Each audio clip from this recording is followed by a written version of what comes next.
Al pasar por el puerto,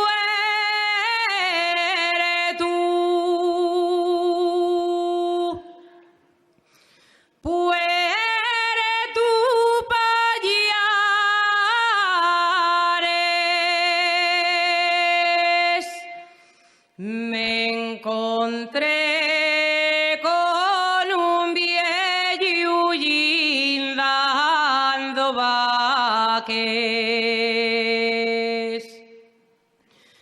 Yo como era tan viejo,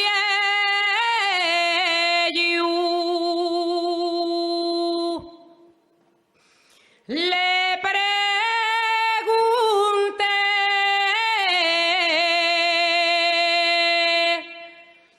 si quiere dormir la siesta.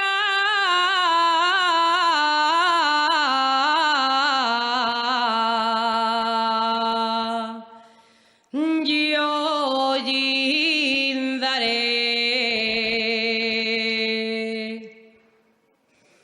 Y el viejo muy ufano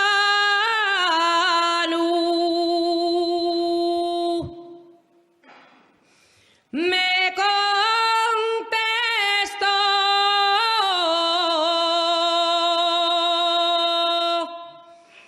les vaques de mi casa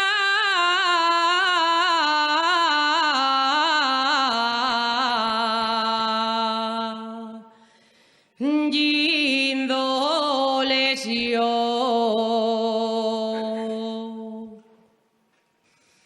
Molinera, molinera, qué descolorida estás.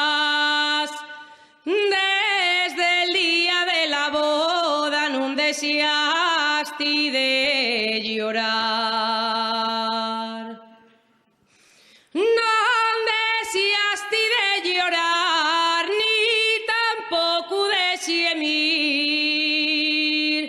Molinera, molinera, de pena vas a morir.